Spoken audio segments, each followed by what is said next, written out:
Crystal, do you use reward points? Oh, yes. I only use credit cards that have an annual fee because you get so many reward points for that fee. So I'm a not a fee whore. I would never use that terminology, but I think you just did. I Maybe you use that just did. I use my I'm loyal I use my one card and then for points I every dollar is working for me getting points. And I'm of course giving away all my info for that. We Right. have a But choice of a lot of airlines here. As long as it's American Airlines out of Texarkana, you can go wherever you want. So I finally got my American Airlines card. Cheryl has one. She's got a really good one that gets us into the clubs and stuff. But I finally got mine too to get my bonus points. So on today's show, we're going to be joined by Lee Huffman, who knows reward hacking probably better, Crystal, than anybody I know personally. You hear about these people getting in over their head. How do you score free or limited cost vacations while ending up with maxed out credit cards? Plus, for a long time, Lee has had a show called We Traveled There. We're going to ask him about some of the quirky places either he's gone or his guests have gone. And that's not all. At the end of this episode, in every show, you'll hear about our gear of the day pick. So if you're looking for best in class gear that's worth the price, head to our Amazon store at stackingadventures.com/gear of the day, one run on big word. You'll help the show and you'll help yourself adventure better and for less money.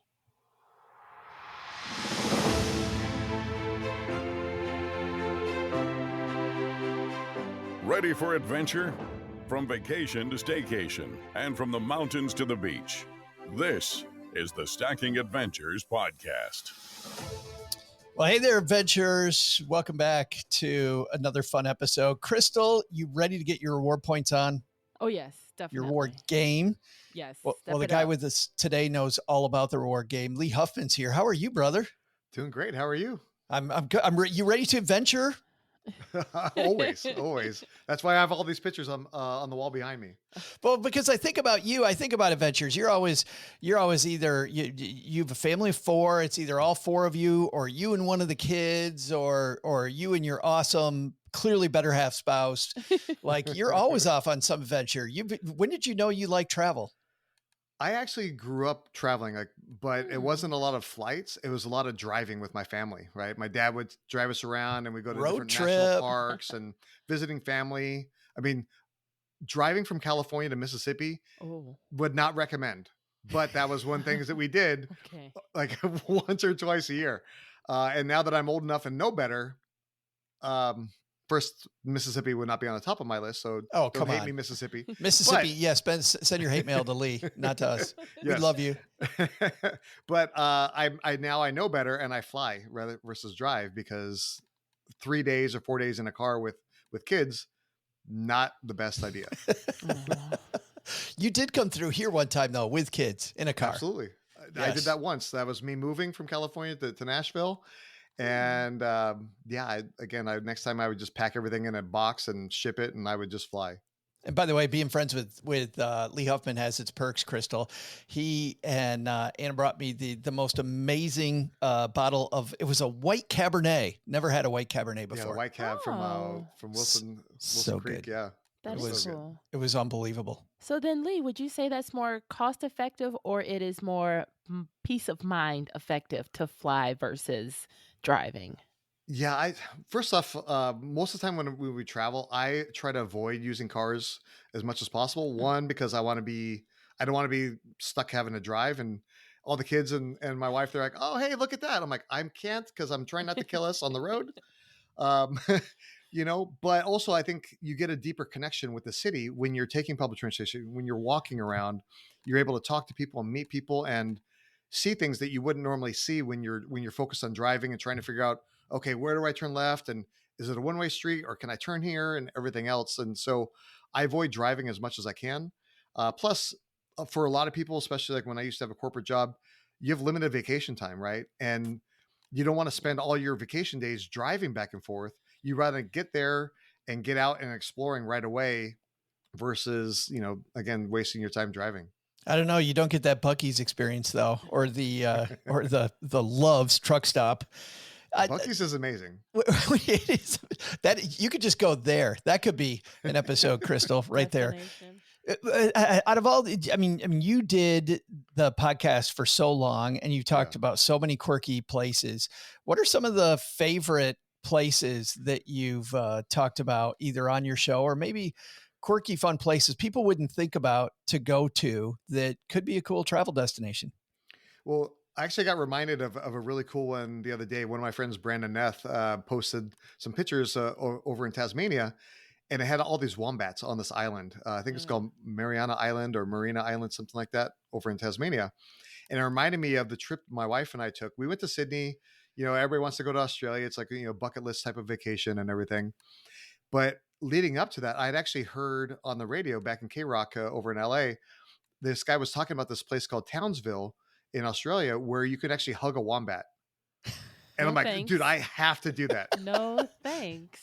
What? For those people listening to the audio version of this, you should have seen the look in Crystal Hammond's eyes. I think it was something like F no.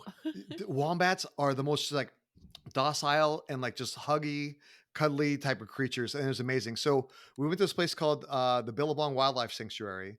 And there was a wombat named Tank. And he was just the most amazing creature. So you walk in this park. Okay, wait a minute, Lee, for a second. Walk into a bar. You got a wombat walks into a bar. Give us a picture though. I don't know what the hell, Crystal, do you know what a wombat is? I don't know what a wombat is. What does it look like? Think of like a miniature bear or like a hairy pig, essentially. Okay. Yeah. So, and we had a bulldog at the time. And so it reminded us of our bulldog. I mean, they basically one and the same type of thing. Oh, I'm looking at it now. I just pulled it up. Yeah. It's almost like a big guinea pig. Yeah, it's like a stuffed bear, basically. You know, like I would imagine it's in my daughter's room right now, just like one with all the other stuffed animals. I'm not getting an idea of the size. Is it like, it looks like it might be like a foot long? Chinchilla. No, this thing was, I'll send you a photo. Okay. It's really amazing. If you look on my site, look up wombat on my site, baldthoughts.com, you'll find the photo and the story of us going there to visit it. So they told us the story that there was a typhoon that came through because it's on the northeast corner of Australia. And there was a typhoon that came through and like the park had to shut down for a few days because there was so much water damage and everything like that. They had to fix everything up. And before they reopened, the Tank the wombat was just like really sad and just sitting there, and they thought he was sick. But what happened was they brought out a different wombat, you know, for like the daily, you know, pictures with all the tourists and everything like that. He was actually just depressed because he was used to getting hugged and held all the time.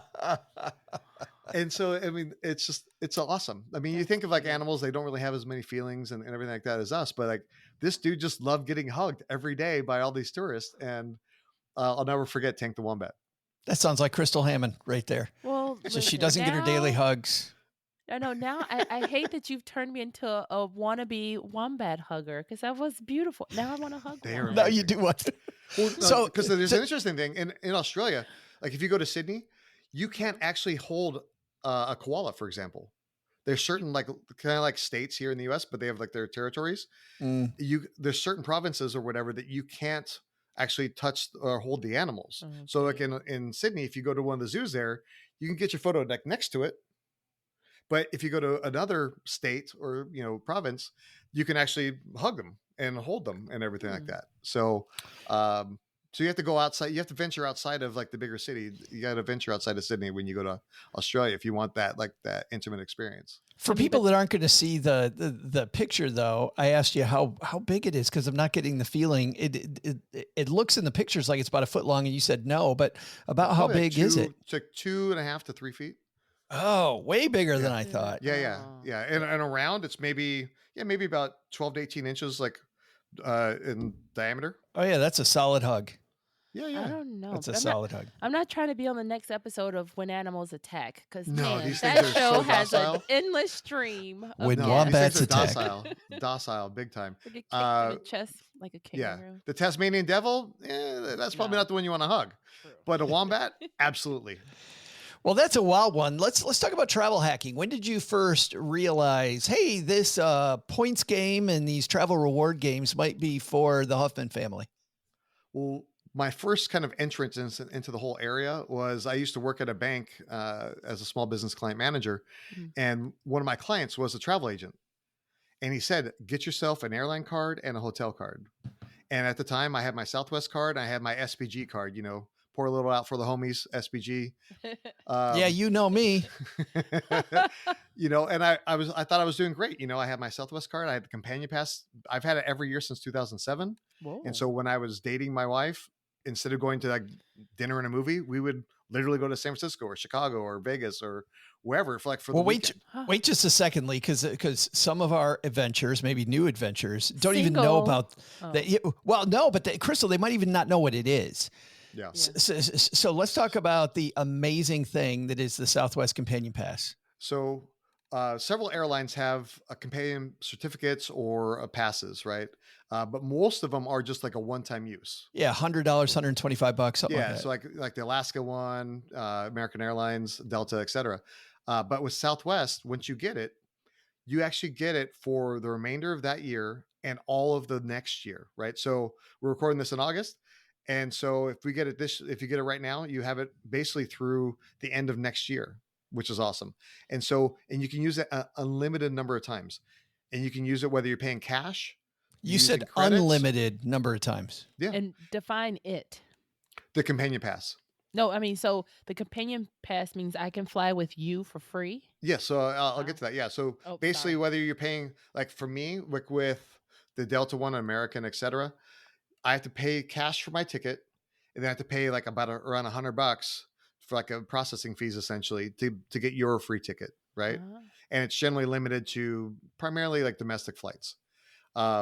With the Southwest Companion Pass, anywhere Southwest flies, as long as there's an open seat on the flight, you can use it. You can book it, right? And you can actually change it 3 times throughout the year. So I have my wife and 2 kids, and so essentially, right now my son is my companion, and I can change it to my wife. Like say we're going to go like on a weekend getaway, then I can change it to my daughter. Say I'm going to take her on a trip, and so you can change it 3 times throughout the year.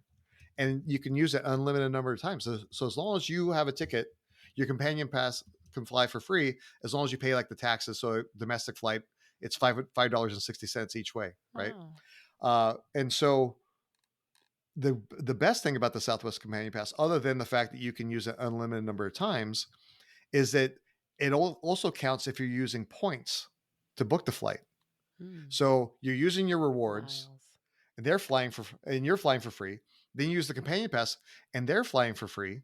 You got to pay the taxes on your tickets. And so now, essentially, like I said, with the companion pass, when I was dating my wife, we would fly all over the US for free and just paying $5.60 each way for each of us. Wow. And it was a great way to date and get to know each other, because you don't really know your spouse or significant other until you've gone on a trip with them. And when things go wrong, right? Because everything's great when everything's perfect. You're flying in first class, not on Southwest because they don't have first class. You're flying first class. You're going to nice restaurants. You're doing all the things you do when you date. But when things go wrong, when that flight gets delayed, gets canceled, your bags you lost your bags and everything else like that, you really see how a person reacts. And you're like, I don't know if I really want to marry this person. Right. That's funny. And so it's a good way to see how things go, and then and you can have these stories and to be able to laugh about them in the future. He's using the companion pass as a compatibility predictor. Absolutely. Absolutely. I mean, I love traveling. I've been like, that's my major thing. And if it means that much to me to be able to travel, I want somebody that I can travel with and have a good time with, not somebody that I'm like, oh my God, I do not know this person. And there's 2 things here, Crystal. Number 1 is having met, as I've said a couple times already, Lee's better half by far. Number 1, I think she was seeing if he was compatible with her, not the other way around. And number 2, I think I know Lee well enough to know that Lee didn't tell her he had the companion pass. He was acting like a big shooter, like, no, I'm taking us all over the country, not telling her it was $10 he's paying for these trips. Yeah. Anywhere you want to go, baby. Inside the US. Yeah, except Montreal. And so what really got me deep into miles and points, because we're doing all these trips around the US and everything. And then actually after Southwest bought AirTran, Mexico and the Caribbean.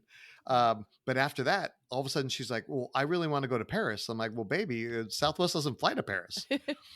And so then I had to figure things out, because I'm definitely not going to pay, thousands upon thousands of dollars for the flight and the hotel and all that good stuff. So that's what I, really got into things, because I thought I was doing pretty awesome. I'm like, I got my Southwest points, got my SPG points, which is now Marriott. I'm like, all right, I'm sitting pretty good here. And then all of a sudden, international stuff comes up. I'm like, oh no. And so I started doing all the research and trying to figure things out. And there are tons of writers like me that write about this stuff, and you can pretty much any place you want to go, any type of rewards you have, literally just Google it or Bing it or whatever you want, whatever your search engine you want to do. And you can find articles by authors like me that write about it and share how to do it. And it's some of them, I mean, literally even tutorials as far as doing it. And if you don't want to do it that way, there's great websites like Aways and Point.me where you literally put it in there, and they're award search engines, and it'll tell you exactly what miles and points to use to be able to book those flights. Well, I had two follow-ups to that too. So were you Southwest loyal or certain hotel or brand loyal? And then how are you what tricks are you guaranteeing you'll get a seat for your companion? Because you did say as long as there's an empty seat. Well, yeah. I mean, like with Southwest, like, I mean, you can, as long as you can, I mean, it'll show you on when you're searching on their site for different flights, how many seats are available, if there's like only one seat available left. And so it's pretty easy, because literally you book your ticket, and then immediately right after that, you book your companion ticket. Oh God, it's not like a standby type of deal. No. So one thing I always do this is, because I have a bunch of miles and points from different programs and stuff like that. Sometimes you want to find the best flight as far as like when it leaves, or a direct flight, or maybe even just the best price. Is I always book one-way flights.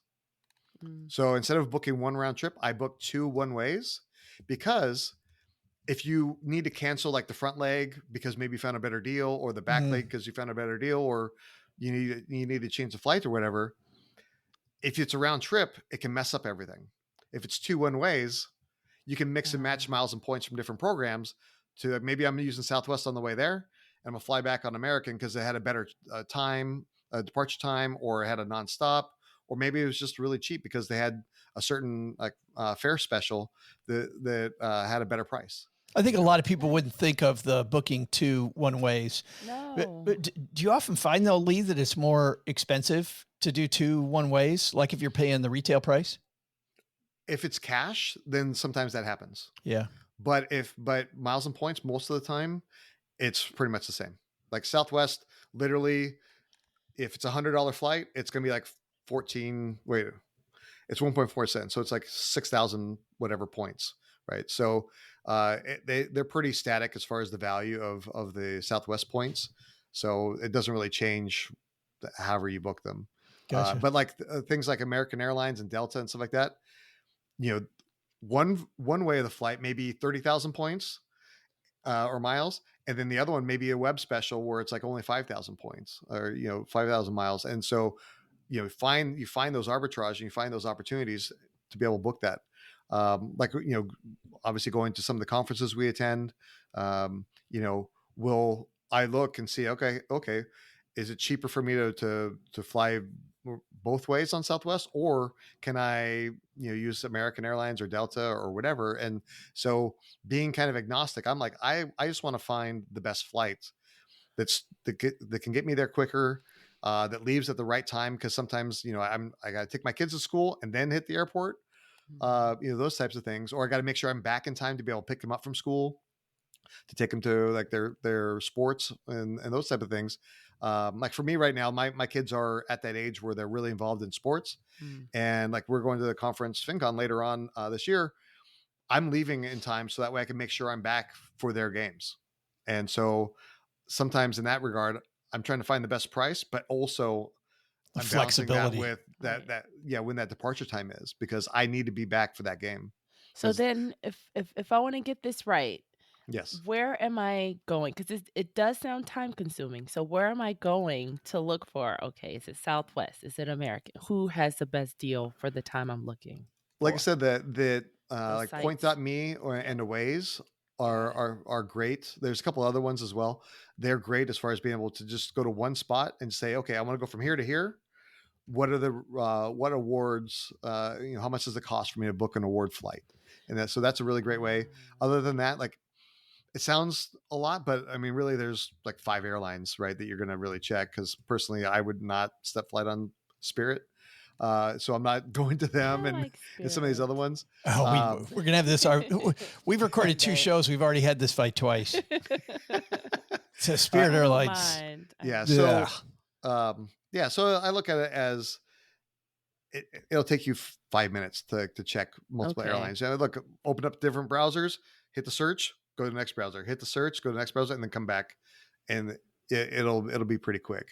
And they're telling you to book through your own login, because I know with Google Flights, that's what you do. You search on them, then you leave too. Absolutely, yeah. And not like the Experience and the Equifaxes. Oh, I know what that music means. Means we're halfway through the show, Crystal. That means it's time for our pit stop.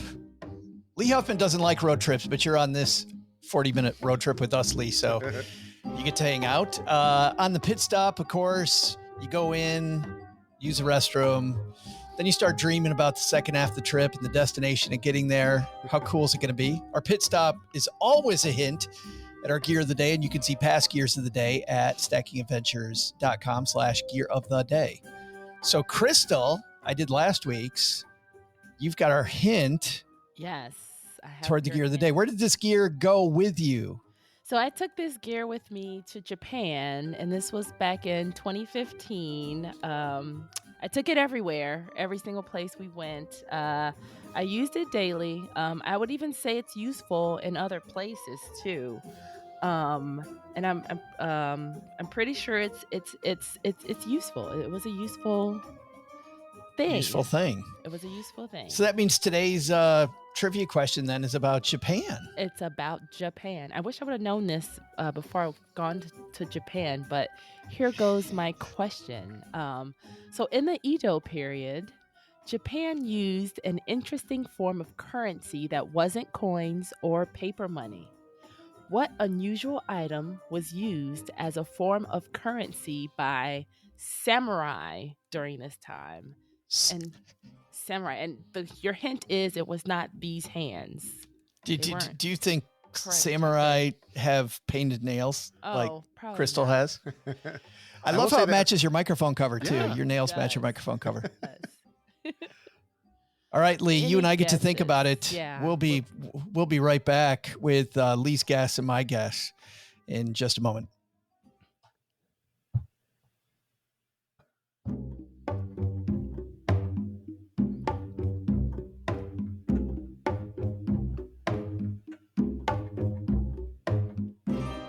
Well, here on the pit stop, Crystal gave us the clue, Lee, which was during the Edo period, samurais when they were weren't samurai-ing. They were spending money, but they weren't spending coins and they weren't spending paper. Lee, what do you think they were spending? Well, the only thing I can really think of with the samurai is the sword, but they're not going to spend their sword because how are they going to defend themselves, right? But I was thinking kind of the same. I was thinking like a barter type thing. Hey, I'll lend you my sword for a while. Oh.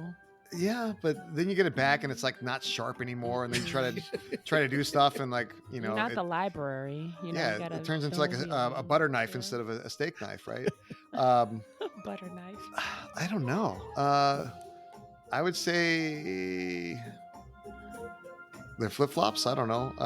Flip-flops. Tongs. It sounds like you're flip-flopping on this answer. That's what's happening. Because I have no idea. I don't either. I'm going to say a barter, though. I'm going to stick with a barter. Okay. Like bartering some samurai. Lee, give us something. Yeah, final answer. I guess I have to go with sword. I can't think of anything else. Okay. Wrong. You're both wrong. Wow. That got mean in a hurry. Love saying that. Yeah. They used rice During the Oh, Edo period, rice was often used as a form of currency, especially by interesting. samurai who were paid in rice rather than money. And the value of rice was measured in koku, which was the amount of rice needed to feed one person for a year. Interesting. I Interesting. think this question's cuckoo. Cuckoo, just cuckoo. Funny. You know, Curacao had a really cool money museum, and they had a book of different ways people would pay, and they had Wait a minute, this hold on. You just took physical- us from I Japan know, to the Curacao. Caribbean Yeah. in one sentence. What are you doing So if you ever go there, go to their money museum too. in Curacao? Yes. We've been all over the place. We've been to We Australia have. so far. We've been to Curacao. We've been to Japan. And now we're going all over and we're spending points to do it. Points. Lee, when it comes to the point game, what are your favorite point programs? Because I was kind of surprised when I remember I went to a Camp Fi and they had these small group things, and I walked in. These guys started talking about point programs.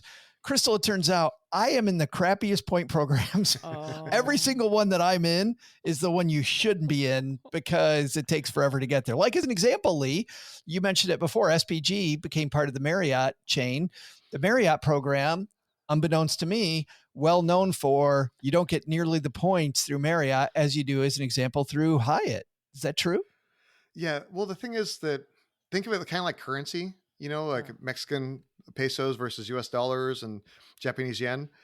The currencies of these loyalty programs, they're not always like on a one-to-one basis, right? And so, yeah, like you earn a bunch of points and it costs a bunch of points to like redeem with Marriott, for example. And Hyatt's earnings and redemption costs are much lower, Hmm. but it's all a matter of like how many points you're earning on the dollars you're spending, right? And so you have to kind of do a little bit of math to figure out, okay, if Oh, I'm wait. earning if I'm earning 4x points on Marriott, but I'm only earning 1x on Hyatt, is that the same or not? There's right? a front So end and a back end. There's the back end spending, and you're saying Hyatt, maybe you get more spending power. But on the front end, if I got a credit card that gives me 4x on groceries or whatever it might be, then Yeah. then Marriott could be more competitive. Absolutely. But I will say that Marriott they've actually coined a new term because after they had the changes of SPG and then they've updated the program, they call it bond void. Like when something bad happens, you got bond void, right? And then also with Delta, for a long time, their miles were known as Sky Pesos. Oh, Because that's so funny. It's because they weren't worth much. correct. Yeah. You know what's funny? I feel like that being, American Airlines. I noticed that out of Dallas, I rarely get upgraded.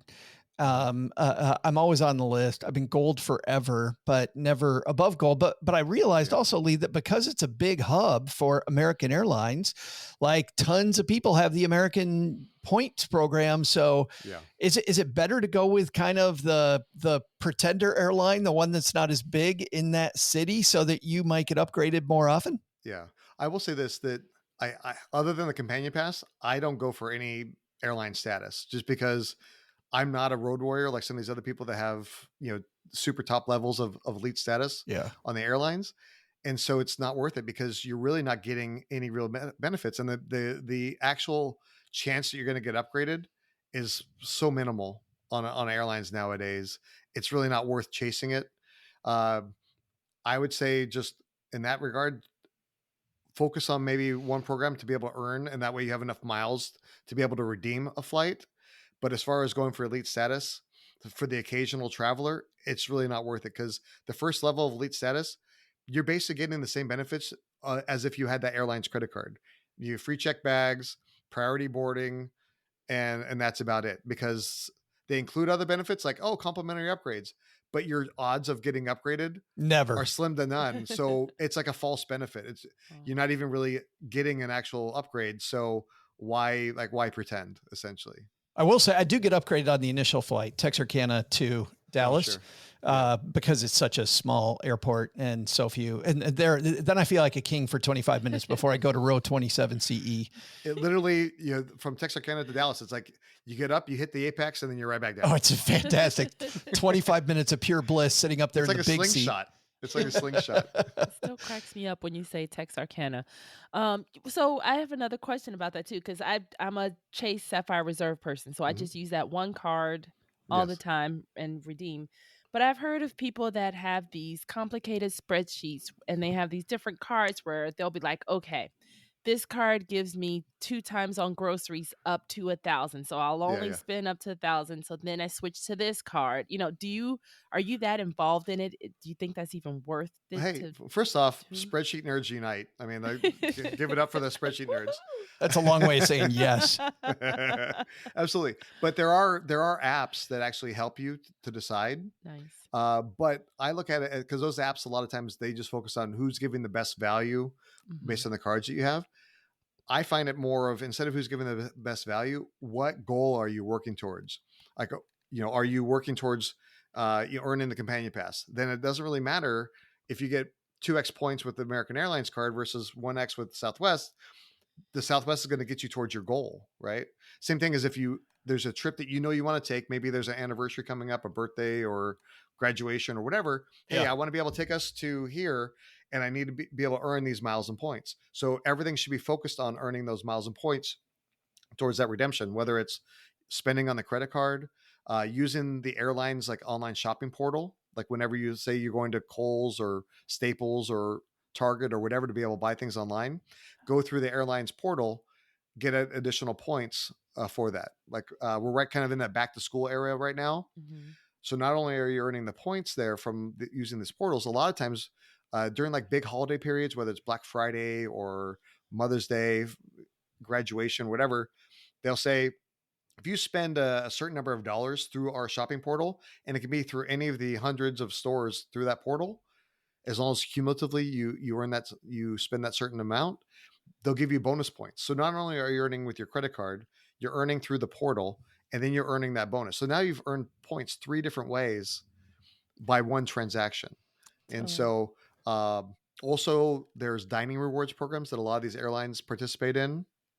So like if American Airlines is your favorite, Joe, because you don't really have much of a choice. Yeah. Uh, I could have anyone I want as long as it's American. yeah.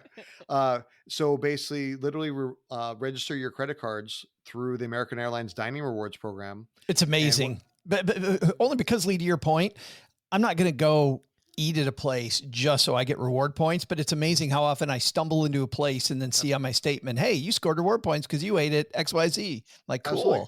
So there's ones that you're going to find in your local area, right? That maybe they're favorites, or maybe just like, oh, okay, we're going to go there. But I also like that if I'm going to a new city and I really don't know anything anyways, right? A lot of like, I don't know what the restaurants are or whatever, or I'm at my hotel and I'm like, okay, what's around me? I'll look and see like in that program, what's around, what's participating in this program. And hey, that's the same as anything else. I'm going to basically pick and choose. Might as well earn some extra rewards towards the next flight. I And found so with American in particularly and I was surprised by both of these. I love that you brought this up, this point stacking idea, because Yeah. I found out my Avis Avis Preferred, I can put that into American. I get American points every time I rent an Avis rental car. Every time I take Uber now, that also Uber now gives me bonus points.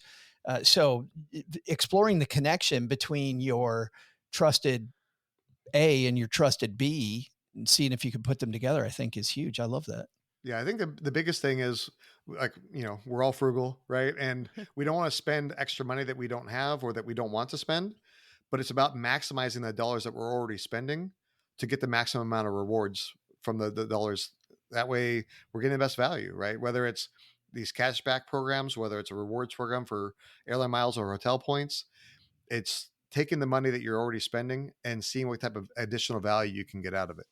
So, Yeah, I slept on yeah, that Crystal, too. sorry. Well, I slept on that too for the portal because you do have to think about COVID is back, and so online shopping is having another surge too.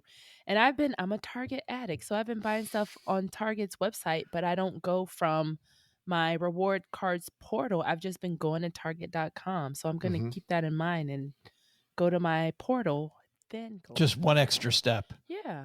Absolutely. Just like if people go to our Gear of the Day page and then go to Amazon, anything they buy on Amazon, if they go to our Gear of the Day page first and click on anything, no additional fee, and you help the show.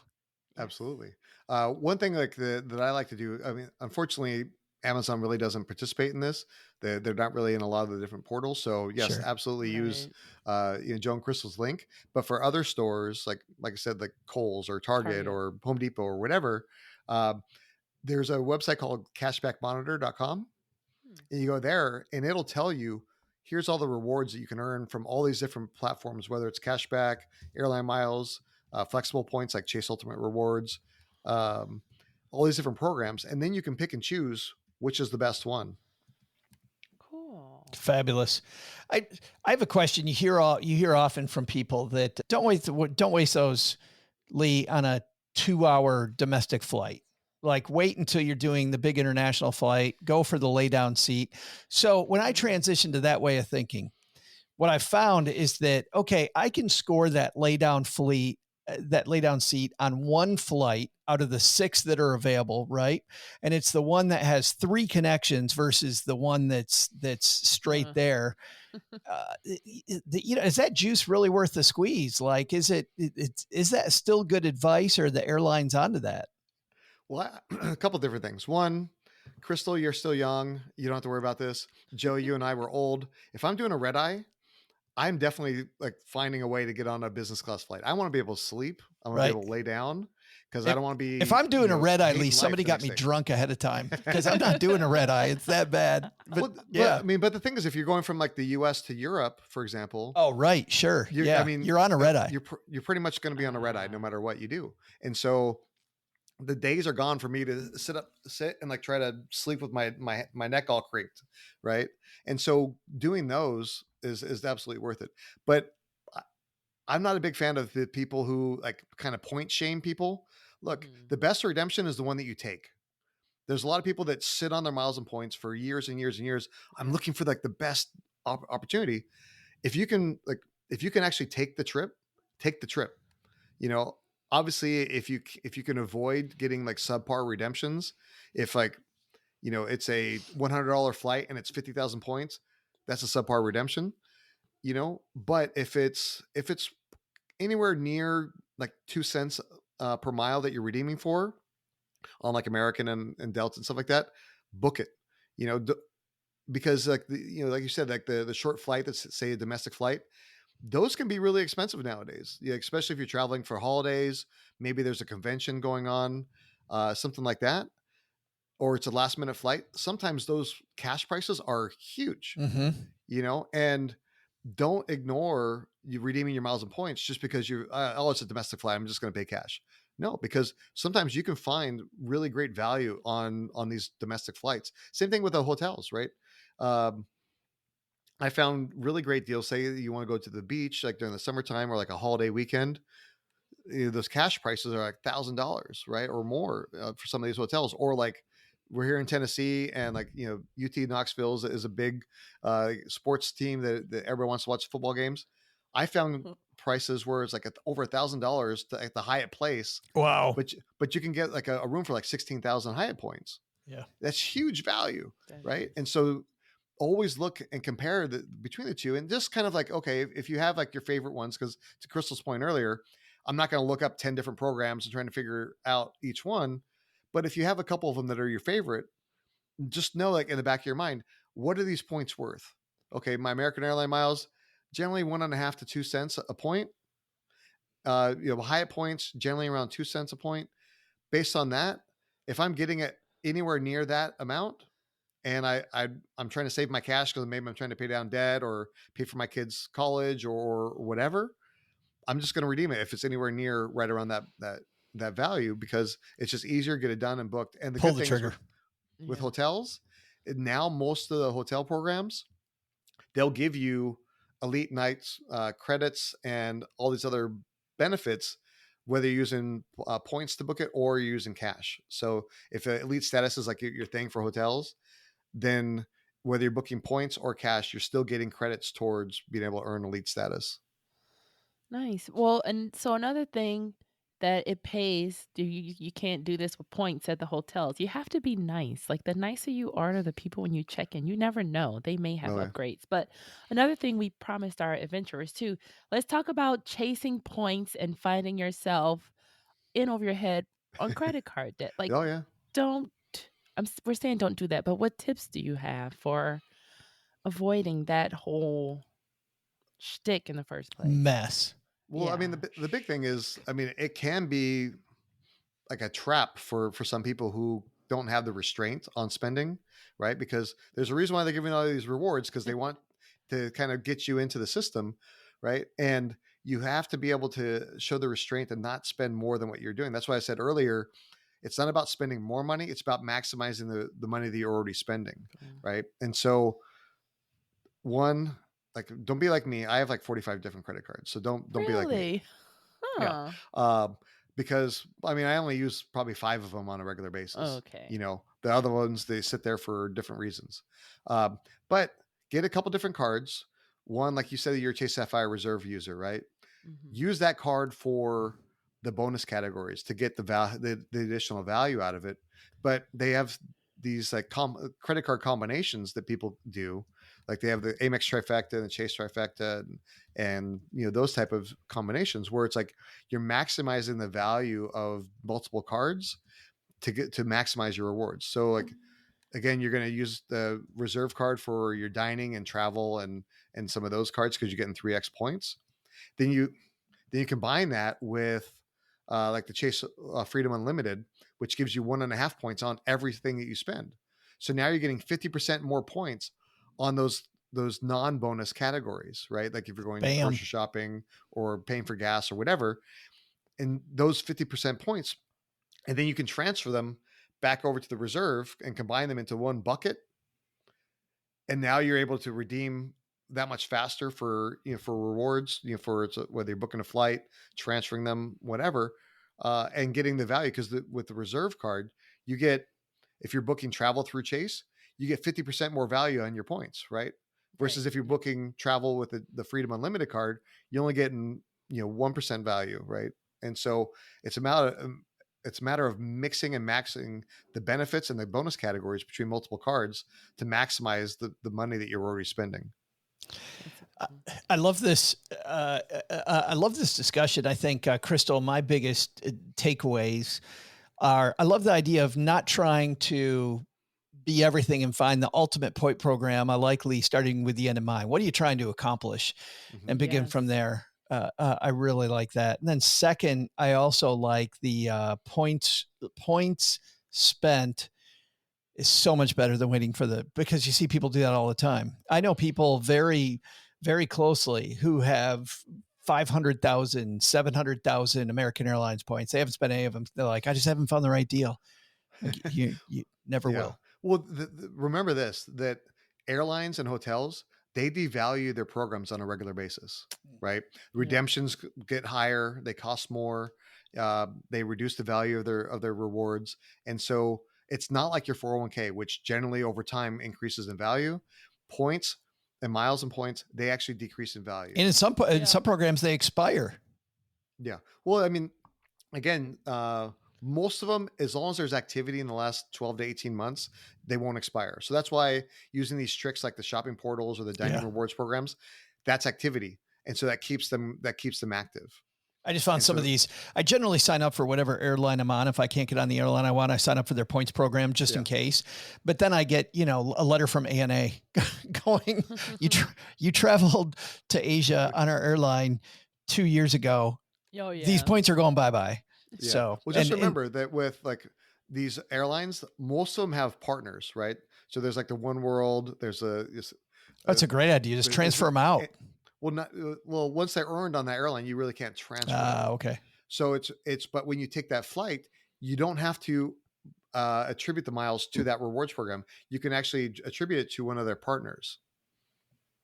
And so that way you're not getting all these different, they call them orphan miles in a bunch of different programs that there's 1,000, 3,000, 4,000 and a bunch of different programs that aren't enough for you to actually be able to redeem anything.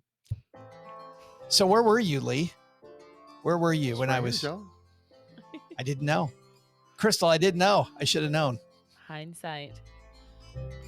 All right, so now we're at our adventurers segment. So here's our question for you, our adventurer friends. What travel or points hacks do you use that we didn't chat with Lee about today? We want to hear from you, so jump on our voicemail and leave your top story or tip at stackingadventures.com/voicemail. Now, the deadline for this submission is September 17th, 2024, because I don't know what year you're listening. We just got to make sure if you went in the back catalog, it might be too late. You could be in the future, way future. I can't wait to hear the stories. I know for our Scotland, we've got some good stories, and we share those in the future. This will be a little bit longer segment. We're going to share your stories for this segment. But for now, we're going to jump into our gear of the day.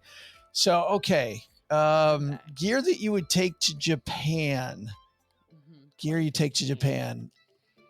Last week was my kickoff gear, and that was my Sonos Roam.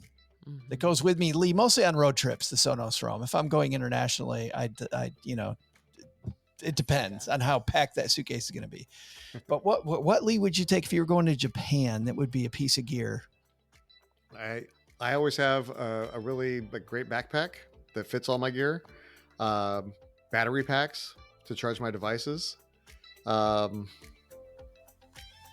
I always bring my iPad because I want to be able to stay working when I'm on flights.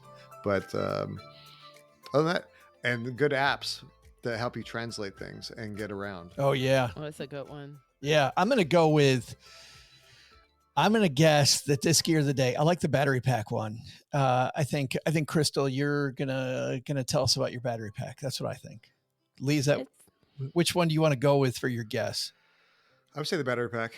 All right. Not that. Well, I like the iPad. I take my iPad because I like to watch my own device on the flights. Like that. I love that. And often you have to now. Yeah. Right. A lot of fights. Want to watch. Yes. So my I'm not down with raw dogging it yet, by the way. I need that device. This whole raw dog thing. Oh, no. Oh, that's so funny. No, thanks.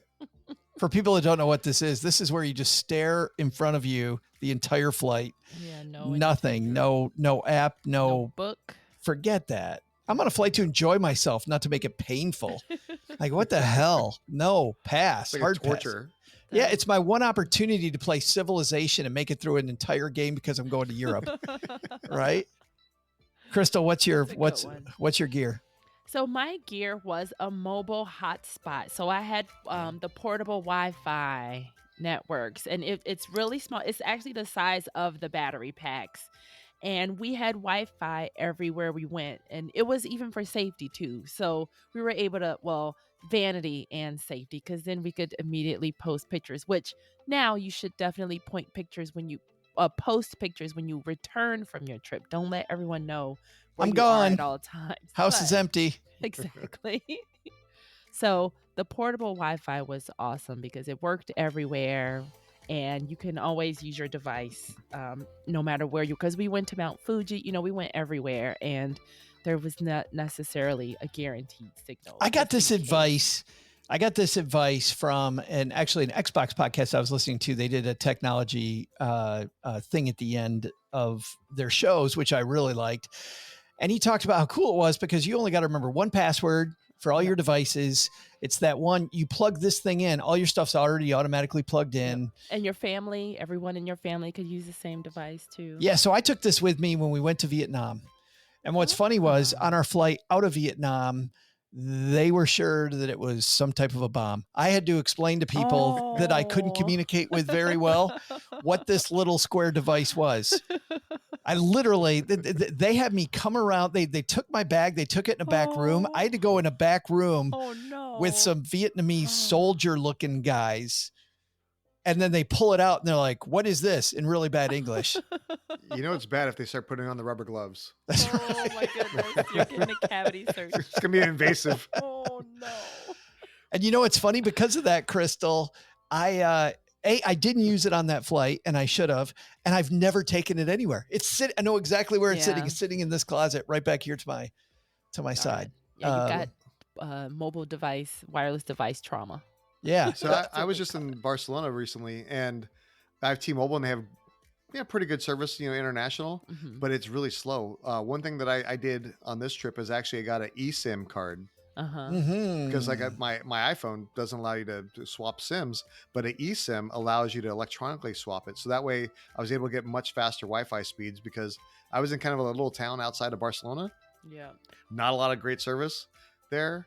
And I was trying to, book an Uber, and I was trying to walk around and get maps, and it took forever for things to load.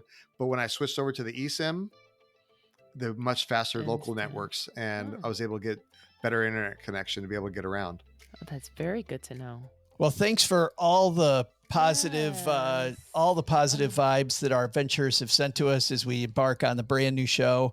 Lee, thanks for all of your amazing help today. You'll find our gear of the day. You'll find Crystal's favorite hotspot at stackingventures.com/gear of the day. And once again, if you need that, I think that I need to pull mine out as I get ready to go to Peru and take it there. Yeah, don't be afraid. Yeah, because I love going in the back room with soldier guys.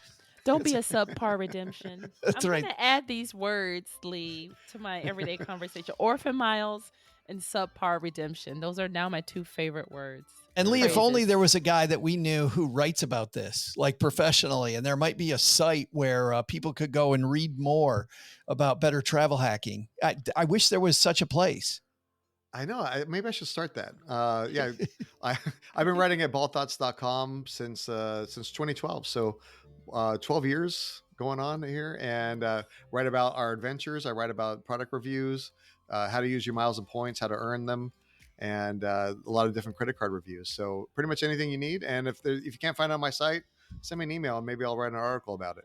Fabulous. And that'll be what? Lee at baldthoughts.com. Correct. Yeah.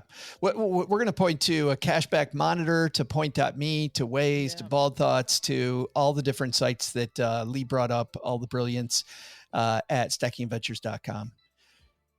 She's Crystal. And I'm Joe. I don't know why I always say that. He's Joe. We'll see you next time. Stacking Adventures, everybody.